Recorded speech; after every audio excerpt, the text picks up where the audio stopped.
जो पाकिस्तान के अंदर वफाकी हुकूमत है वो अब जैसे ही अफरीदी साहब ने कहा, सारों के बयान, ट्वीट्स, एक हंगामी प्रेस कॉन्फ्रेंस तलाल चौधरी साहब ने की, आपको लगता है कि पाकिस्तान की हुकूमत, और जारी बात है मैंने आई एम टॉकिंग अबाउट हुकूमत, आई मीन कि पाकिस्तान की जो सिक्योरिटी इस्टेब्लिशमेंट है वो स्टमक कर सकती है इतना ज़्यादा जो बैकलैश है या इतनी ज़्यादा जो पुश बैक है from PTI and in particular from KP government with everything happening? अब जैसे वो एक खसूसी सिक्योरिटी कमेटी है, उसने लिख दिया है ख़त जी के कोर कमांडर जो है वो ब्रीफिंग दें खैबर पख्तूनख्वा की उस कमेटी को, सूबाई असम्बली की।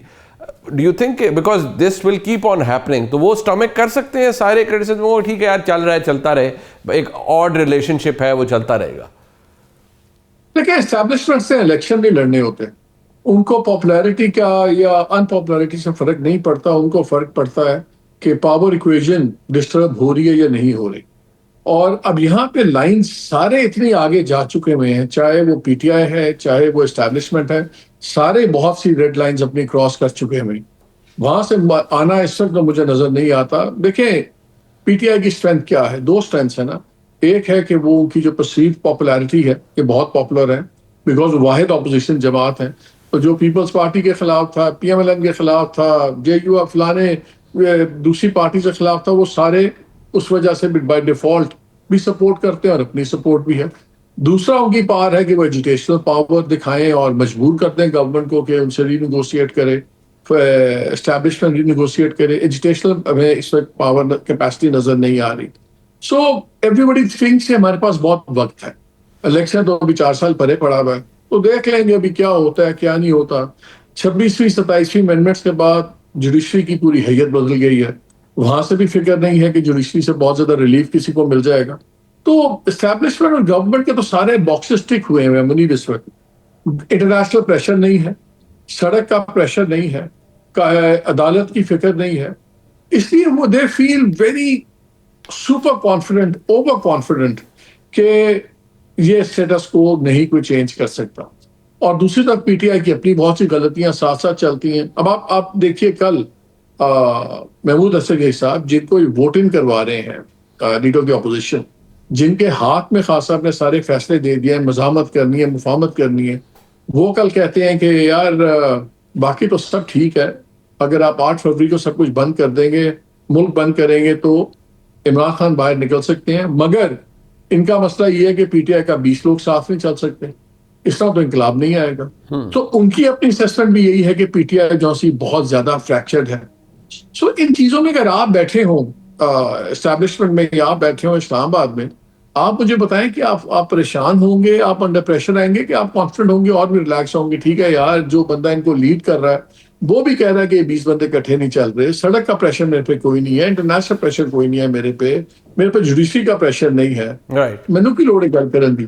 सो sometimes this overconfidence can be fatal also, because आपको पता है सियासत में कोई भी एक इवेंट बड़ी चीजें ट्रिगर कर सकता है, लेकिन वो तो ना आप आने वाले दिनों का हाल जानते हैं ना मैं जानता हूं, हम तो सिर्फ ग्राउंड रियलिटीज की बात करते हैं। Exactly. तो अभी तक जितनी असेसमेंट्स हैं उसमें कंफर्ट लेवल दूसरी साइड पे बहुत ज्यादा है, तो इसलिए मुझे किसी का भी रवैया अनफॉर्चुनेटली तब्दील होता नजर नहीं आता अभी, बल्कि मुझे लगता है कि और हार्डनिंग होगी। और मेरे प्रोग्राम में राना सनाउल्लाह साहब ने कहा, मैंने कहा यार मुलाकात करने दें, हो सकता है उससे कोई बेहतरी हो जाए कि मॉडरेशन है। और नहीं जी, पहले चाल आलन 8 फरवरी कर लें, और अगर 8 फरवरी के बाद उन्होंने नई कॉल ना दी तो फिर हो सकता है मुलाकातें हो जाए। तो वहां पे तो ये रवैया है ना।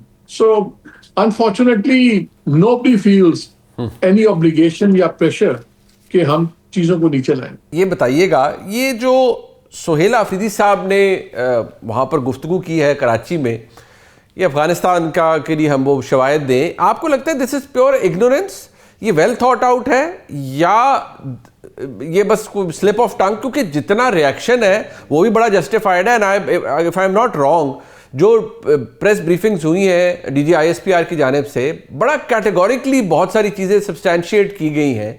दुनिया लिख रही है कि जो अफगानिस्तान का के अंदर हो रहा है और जिस तरह से पाकिस्तान को भी टारगेट किया जाता है।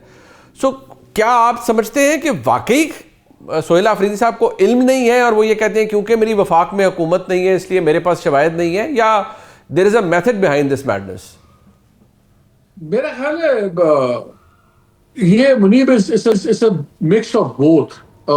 बैड चॉइस ऑफ वर्ड्स, अल्फाज का चुनाव मेरे ख्याल में ठीक नहीं था। शायद वो बात कुछ और कहना, वो ये कहना चाह रहे होंगे कि जी हमें ज़रा स्पेसिफिक डिटेल्स शेयर कर दें। फिर उन्होंने एक बात ये भी की कि जी और मुल्कों के भी बॉर्डर्स हैं अफगानिस्तान के साथ, किसी ने कंप्लेन नहीं की, वो भी गलत बात है। आपको लास्ट मॉस्को जी। जो डायलॉग था, या उसके बाद एलानिया निकला था, उसमें उज्बेकिस्तान, ताजिकिस्तान, तुर्कमेनिस्तान, बिल्कुल। तमाम लोगों ने इस पर कंप्लेन भी किया था और ये कहा था कि अफगानिस्तान माशगा बना हुआ है। सिक्योरिटी काउंसिल की जो सैंक्शंस कमेटी है, उसकी रिपोर्ट है जिसमें उसने कहा है कि जी उन्होंने तो बल्कि यहाँ तक कहा था कि तालिबान के सीनियर लीडरान में से कुछ टीटीपी को लायबिलिटी समझते हैं और कुछ अभी तक उसको अपना एसेट समझते हैं। और यूएन कह रहा है, इंटरनेशनल बाकी ऑर्गेनाइजेशंस कह रही हैं, आपके बाकी सराउंडिंग मुल्क कह रहे हैं, और जो पाकिस्तान में हो रहा है वो किसी से छुपा हुआ नहीं है।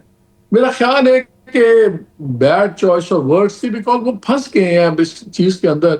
वहां पे रेटरिक इतना ज्यादा बन गया हुआ है कि जी ये मिलिट्री ऑपरेशन हो रहा है, टारगेट ऑपरेशन नहीं है, कोलैटरल डैमेज बहुत ज्यादा है। मेरा ख्याल है उनके लिए बड़ा मुश्किल हो गया हुआ to walk back from there thing. और फिर आपको पता है बढ़िया एक तूफान आ गया जब मेरे प्रोग्राम में शफी जान ने, जब मैंने उनसे कैटेगोरिकली पूछा तो दो तीन बारी उन्होंने ऐसे बात की, अगरचे मगरचे। अगरचे एंड में उन्होंने कह दिया फ्रैंकली एट वन पॉइंट कि हाँ जी टेररिस्ट जमात है। आज भी गौर खान ने बड़ा कैटेगोरिकली कहा कि जी हम टीटीपी को दहशतगर्द जमात समझते हैं, जो भी पाकिस्तान में दहशतगर्दी करेगा हम उसको दहशतगर्द समझते हैं। मेरा ख्याल है कि थोड़ा सा जिस इशू के ऊपर बहुत ज्यादा एक सियासत बन गई हुई है, जरा मुश्किल नजर आ रहा है उनको कि वो उसको वॉक बैक कैसे करें अपने बयानिए से। ठीक। तो उसमें फिर इस तरह की गलतियां होंगी और अनफॉर्चुनेटली उससे कॉन्सिक्वेंसेस बहुत ज्यादा खतरनाक हैं। अच्छा मालिक साहब, देखिए जो DGISPR कहते हैं ऑब्वियसली वो किसी शख्स का मौक़िफ़ नहीं है, वो इदारे का मौक़िफ़ है, जो एक पोजीशन है। ज़ाहिर बात है जो भी उधर से आता है, every word that he utters और जो भी वो बात करते हैं। अब उसके बारे में जलसों के अंदर एक इदारे का तर्जुमान, कभी ये बड़ी नीच गुफ्तगू थी, कभी ये था, कभी वो, इस तरह की बातें अलॉन्ग दीज लाइन्स की हैं उन्होंने। और मैं इनका मुकाबला करूंगा, मैं इनके खिलाफ खड़ा होऊंगा, ये बातें जहाँ जहाँ ये लोग ये करेंगे। आपको लगता है कि सुहेल आफरीदी साहब को कंसिडरिंग कि अभी जो वो फॉरेंसिक साइंस एजेंसी से पंजाब की जो एक कुछ वेरिफिकेशन हुई है कुछ क्लिप्स की, डू यू थिंक कि उनको भी लग रहा है कि इवेंचुअली उनके लिए भी मसाइल फिर शायद उसी जगह जाएंगे और 9 मई वाला मामला होगा तो he also wants to go down fighting? या आपको लगता है कि नहीं, इट्स बिकॉज इमरान खान साहब ने उनको इसीलिए चूज़ किया है, उनका इंतखाब किया है कि ये पुश बैक इनकी तरफ से मिलेगा और ये चैलेंज करेंगे पाकिस्तान की इस्टेब्लिशमेंट को? So is that the reason, या डू यू थिंक कि नहीं आफरीदी साहब को लग रहा है कि क्योंकि मेरे साथ भी होना ही है तो मैं भी ज़रा अपना प्रोफाइल इस यहाँ पर ज़रा तगड़ा किया जाए और अगर लड़ाई करके जाना है तो फिर ऐसे जाया जाए? नहीं, देखिए सुहेल आफरीदी साहब के पास पॉलिटिकल ऑप्शंस क्या है? क्या वो पीटीआई की सियासत से बाहर कुछ कर सकते हैं? वो कुछ नहीं कर सकते।